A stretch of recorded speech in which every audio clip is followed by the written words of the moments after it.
దేవునికి స్తోత్రం. మీ అందరికీ వందనాలు. ఈరోజు యేసు ప్రభు యొక్క మరి యొక్క మాట విందాం. మత్తయి సువార్త 6వ అధ్యాయము 22వ వచనం.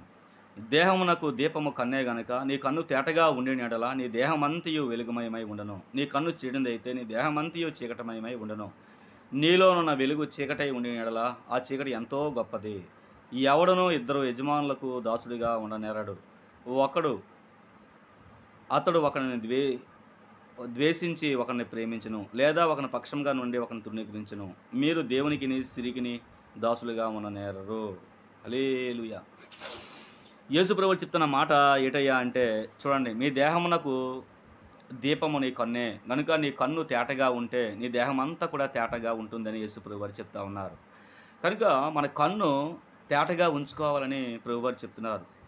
నీ కన్ను చెడిందైతే నీ దేహం అంతా చెడిపోతుంది అని యేసు ప్రభువారు చెప్తున్నారు. అంటే నీ దేహానికి కన్నే వెలుగు, దీపము. కనుక నీ కన్ను తేటగా ఉంచుకోవాలి అని యేసు ప్రభువారు చెప్తున్నారు. కనుక కన్ను తేటగా ఉంచుకోవాలట, ఆ వెలుగు ఎంచుకోవాలట. మన దేహానికి వెలుగు ఏంటంటే మన కన్ను. ఆ కన్ను చెడిందైతే నీ దేహం అంతా చెడిపోతుంది అన్నారు. కనుక కంటితో దేవుడు ముడిపెట్టాడు ఇక్కడ. కళ్ళు పరిశుద్ధమైనవి చూడాలి. ఈరోజు చాలామంది పరిశుద్ధమైనవి చూడడం లేదు, అపవిత్రమైనవి చూడడానికి ఇష్టపడుతున్నారు. కళ్ళు చెడిపోతూ ఉన్నాయి. కళ్ళు ఎలా చెడిపోతుందంటే అనేక రకాలుగా కళ్ళు చెడిపోతున్నాయి. ఒకటి, అపవిత్రమైనవి చూడడం, బూతులు చూడడం, లేదంటే చెడ్డ సినిమాలు చూడడం, అలాగే మరి తప్పుడు సెల్ ఫోన్లో తప్పుడు ఆ యొక్క ప్రోగ్రాలు చూడడం, చెడ్డ ప్రోగ్రాలను చూడడం కళ్ళు చెడిపోతూ ఉంది.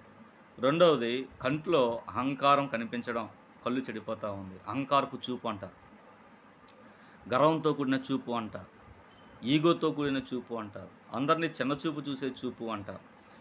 ఆ కన్ను చెడిపోతూ ఉంది. కనుక శపించే చూపు అంటే ఒక చెట్టును చూచి శపిస్తే అది ఎండిపోతుంది, అటువంటి చూపు అన్నమాట. అలాగే ఒక కంటితో చూసి హృదయంలో వ్యభిచారం. ఒక స్త్రీని మోహపు చూపుతో చూస్తేనే హృదయంలో వ్యభిచారం చేసిన వారు అవుతురు అని యేసుప్రభువు చెప్తున్నారు. అంటే ఈ కంటితోనే చాలా విషయాలు ముడిపడి ఉన్నది. ఈ కంటితో ఎలా చూస్తామో అనేది ముఖ్యం.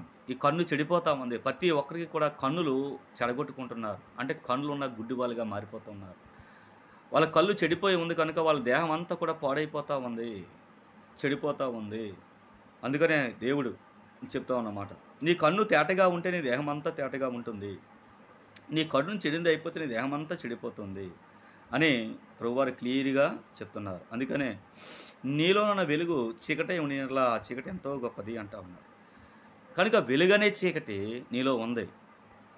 ఆ వెలుగు చీకటిగా ఉంది, అది చాలా గొప్పది అంటున్నాడు యేసయ్య. ఆ వెలుగుని మనం ప్రకాశింపజేయాలి. ఇప్పుడు ఆ వెలుగు ఏంటి చేస్తున్నామంటే ఆర్పుకుంటున్నాం, అలాగ దాన్ని ప్రకాశింపజేయట్లేదు. ఎవడైనా దీపం ముట్టించి దాన్ని కొంచెం కింద కానీ మంచం కింద కానీ పెట్టరు, దీపస్తంభం మీద పెడతారు. కనుక మన వెలుగు ఎలా పెట్టాలి? కొంచెం కింద మంచం కింద పెట్టకూడదు, దీపస్తంభం మీద పెట్టినట్టు ఉండాలి. అంటే మన కళ్ళు చాలా పరిశుద్ధమైనవి చూడాలి, మన కళ్ళు పవిత్రమైనవి చూడాలి, మన కళ్ళు దేవునికి విరోధమైనవి చేయకుండా జాగ్రత్త పడాలి. మన కళ్ళుతోనే చాలా విషయాలు జరుగుతూ ఉంటుంది, మన మనస్సు పరిగెడుతుంది, మన కళ్ళుతోనే మన దేహం అంతా అపవిత్రమైపోతూ ఉంటుంది. కానీ చాలా జాగ్రత్తగా ఈ విషయాలు గమనించాలని ప్రభువా పేరిట మనం చేస్తూ ఉన్నాను. కనుక నీ కన్ను చెడిపోతూ ఉంది, నీ దేహం అంతా చెడిపోతూ ఉంది. కనుక నీ కళ్ళే వెలుగు అంటా ఉన్నాడు. నీ కళ్ళులో తేటదనం ఉండాలి, వెలుగు ఉండాలి అంటున్నాడు దేవుడు. కనుక వెలుగు అంటే ఏంటి? వెలుగు అంటే సమస్త విధానాల మంచితనం, వెలుగు ఫలము సమస్త విధానాల మంచితనం, నీతి సత్యము అందులో ఉన్నది. కనుక మంచితనం కలిగిన చూపు ఉండాలి, మంచితనం కలిగిన ఆలోచన చూపు ఉండాలి, మనస్సు ఉండాలి, నీతితో కూడిన చూపు ఉండాలి, న్యాయంతో కూడిన చూపు ఉండాలి, మంచితనము యథార్థతో కూడిన చూపు ఉండాలి, అలాగే ప్రేమ అనురాగం ఆప్తితో కూడిన చూపు ఉండాలి. అలాంటి చూపులు మనకు ఉండాలి తప్పించి శాపనార్థాలతో కూడిన చూపులు, అపవిత్రమైన చూపులు, వ్యభిచారంతో కూడిన చూపులు, అంతేకాదు తప్పుడు పనులు చేద్దామనే చూపులు, పగలో ప్రతీకారాలతో చూపులు, శాపనార్థాలతో కూడిన చూపులు, ఇష్టం లేని చూపులు, అసహించుకునే చూపులు మనం చూడకూడదు. అలా చూస్తే మన దేహం అంతా ఆరోగ్యం పాడైపోతుందని ప్రభువారు క్లియర్గా చెప్తున్నారు. కనుక ఈ మాటలు విన్న మీరు దాని దేవుళ్ళలో ఉన్న సత్యాలు నిజాలు తెలుసుకుని దాని ప్రకారం నడవాలని ప్రభుపేట మనం చేస్తూ ఉన్నాం.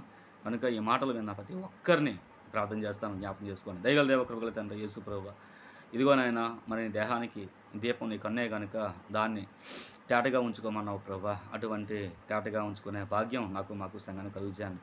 ఈ యొక్క వీడియో ద్వారా ఎంతమంది అయితే వింటున్నారో వాళ్ళందరి జీవితాల్లో కార్యం చేయండి. అంతేకాదు విత్తనాలు మొలిపించండి ప్రభా. వాళ్ళందరి జీవితాలు ఫలభరితంగా ఉండడానికి సాయం చేయండి. వాళ్ళ కుటుంబాన్ని వాళ్ళ పిల్లలందరూ దీవించమని, ఆశ్రయించి అభివృద్ధి చేసి ఆత్మతో నింపమని ప్రభా. ఈ వీడియోకి చూస్తున్న ప్రతి ఒక్కరికి కూడా దీవించండి. వాళ్ళ పిల్లల్ని వాళ్ళ ఇంటిని ఆశ్రదించి ప్రభా, ఇందులో ఉన్న నీలో ఉన్న జ్ఞాన సూత్రాలు ప్రతి ఒక్కరు తెలుసుకొని దానిపైన నడడానికి కావాల్సిన ఆత్మ పరిశుద్ధాత్మ నాకు మాకు సంఘాన్ని కలుగు చేయమని యేసుక్రీస్తు వారి పేరుట ప్రార్థనలు అడిగి వేడుకుంటున్నాను తండ్రి. ఆమెన్. Thank you. నా పేరు శ్రీనివాస్ యాంటోనీ. నా ఫోన్పే నెంబర్ 8179959458. ఈ పరిచర్యకి ప్రోత్సాహం ఇవ్వాలనుకుంటే ఈ నెంబర్కి సపోర్ట్ చేయండి. దేవుడి వల్ల మీ కుటుంబాన్ని దీవించి ఆస్వాదించును గాక. Thank you.